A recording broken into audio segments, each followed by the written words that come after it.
Bonjour à tous, aujourd'hui on se retrouve pour la deuxième partie sur le protocole de LOT 2.0, donc on va voir plus spécifiquement en quoi il consiste et comment il fonctionne en fonction des méthodes utilisées. Je vais donc vous présenter les différentes spécifications et les méthodes de LOT 2.0 et finir bien évidemment avec le Client Credential. La première question à se poser, c'est quelle est la différence avec l'ancien protocole LOT 1.0 ? Contrairement à son prédécesseur qui ne proposait qu'un seul scénario d'autorisation, le framework HOT 2.0 a été spécifié avec 4 méthodes différentes pour obtenir une autorisation. En plus, le framework est extensible et permet donc de rajouter autant de méthodes que nous le souhaitons. Selon la nature du client, du niveau d'accès souhaité, le scénario à utiliser n'est pas forcément le même. Le serveur d'autorisation peut ainsi autoriser l'utilisation d'un ou de plusieurs scénarios selon les besoins.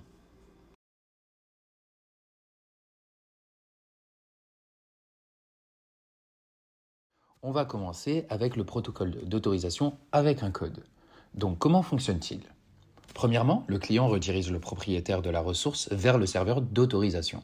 Le client doit bien évidemment inclure son identifiant dans la requête de redirection et le niveau d'accès qu'il souhaite obtenir.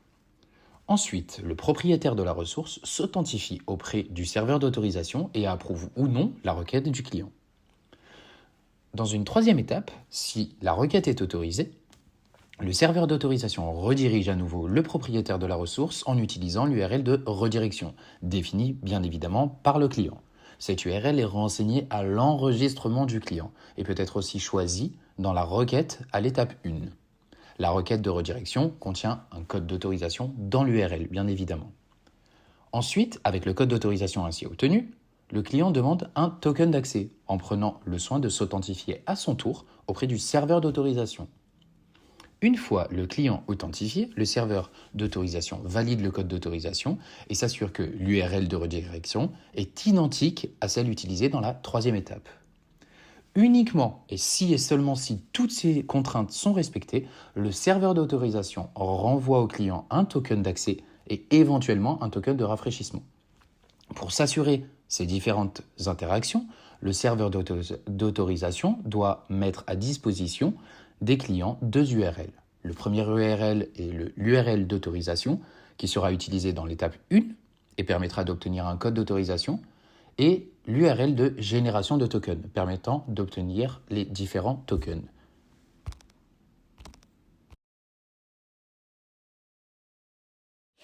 Comme vous avez pu le constater, ce protocole d'autorisation est relativement complexe. Ce processus d'autorisation, principalement utilisé par les clients confidentiels, permet d'obtenir un token d'accès et un token de rafraîchissement. Il nécessite l'intervention du client, du propriétaire de la ressource protégée et du serveur d'autorisation. C'est d'ailleurs le mode d'utilisation à l'origine du protocole 1.0. Les clients dits confidentiels sont les clients en mesure de conserver toute confidentialité des identifiants qui leur sont affectés. Le deuxième protocole d'autorisation est appelé protocole d'autorisation implicite. Donc, comment est-ce qu'il fonctionne ? Premièrement, le client commence par rediriger le propriétaire de la ressource vers le serveur d'autorisation. Le client doit inclure son identifiant dans la requête de redirection et le niveau d'accès qu'il souhaite obtenir. Ensuite, le propriétaire de la ressource s'authentifie auprès du serveur d'autorisation et approuve ou non la requête du client, comme dans l'exemple précédent. Sauf que ici, si la requête est autorisée, le serveur d'autorisation redirige à nouveau le propriétaire de la ressource en utilisant l'URL de redirection définie par le client. La requête de redirection contient dans son URL le token d'accès qui permettra l'accès aux ressources protégées. Dans quel cas, donc, ce protocole d'autorisation va être utilisé ? Il est très fréquent que quand vous téléchargez des applications comme des jeux sur vos mobiles, on vous demande de vous login via, par exemple, le login Facebook. Eh bien, c'est très simple. Quand vous allez cliquer sur le login Facebook, vous allez être redirigé avec un URL Facebook qui va vous demander de vous authentifier si ce n'est pas déjà le cas. Si c'est déjà le cas, il va directement vous remettre dans l'application et en fait, cette manipulation va leur permettre de récupérer et d'accéder aux informations dont ils ont besoin pour vous authentifier via le login Facebook. Le troisième cas d'utilisation du protocole va être une autorisation avec les identifiants du propriétaire de la ressource. Donc, premièrement, le client commence par demander au propriétaire de la ressource ses identifiants. Ensuite, dans la deuxième étape, le client demande le token d'accès en utilisant les identifiants du client, mais en y rajoutant aussi ses propres identifiants, afin de s'authentifier auprès du serveur d'autorisation. Et finalement, une fois le client authentifié par le serveur d'authentification, le serveur valide les identifiants du propriétaire de la ressource et génère, le cas échéant, un token d'accès et de rafraîchissement. Il est utile de préciser qu'à l'étape 3, le serveur d'autorisation doit aussi s'assurer que le client a bien le droit d'utiliser ce type d'authentification. Donc, comme on peut le voir, ce processus se démarque des deux premiers par le fait qu'il ne nécessite pas de redirection du propriétaire de la ressource vers le serveur d'autorisation. Le seul cas, et je dis bien le seul cas d'usage valide pour cette méthode est lorsque le client et le serveur d'application sont fournis par la même entité, donc la même entreprise, le même développeur. Il doit y avoir une relation de confiance absolue entre ces deux acteurs, car le propriétaire de la ressource doit fournir ses identifiants au client. Et comme on le sait, fournir ces identifiants à des applications tierces est très fortement déconseillé. Et l'OT 2.0 a été pensé pour éviter cela. Donc on pourrait avoir un cas d'utilisation de ce protocole d'autorisation, Google. Donc Google étant lui-même le serveur d'autorisation et l'éditeur du site web et de l'application mobile, l'utilisation des identifiants du propriétaire de la ressource n'est donc pas problématique. De manière générale, si nous sommes propriétaires du serveur d'autorisation et du client, cette méthode peut être plus simple et plus rapide car l'utilisateur ne fournit pas ses identifiants à une application tierce. L'objectif de base de l'OT 2.0 est toujours respecté.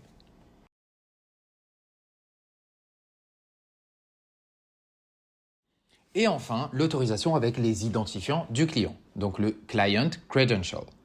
Ce processus est le seul qui ne fait intervenir que deux acteurs, le client et le serveur d'autorisation. Il est souvent appelé Two-Legged Auth ou 2LO.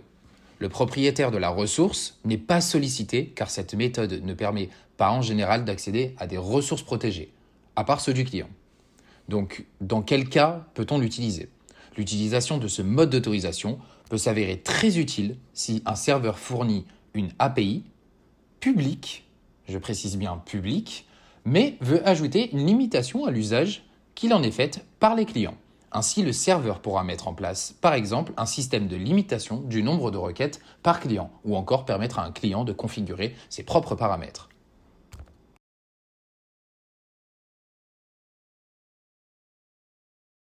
Donc, comment fonctionne-t-il ? Le processus d'autorisation se traduit en deux grandes étapes. La première étape est lorsque le client envoie ses identifiants au serveur d'autorisation pour obtenir un token d'accès. Si les identifiants du client sont valides, alors le serveur d'autorisation génère un token pour ce client. Maintenant, ici, on va essayer de voir un petit peu plus en détail le fonctionnement du flux Client Credential de l'OT 2.0. Donc, premièrement, il va y avoir une demande de jetons d'accès.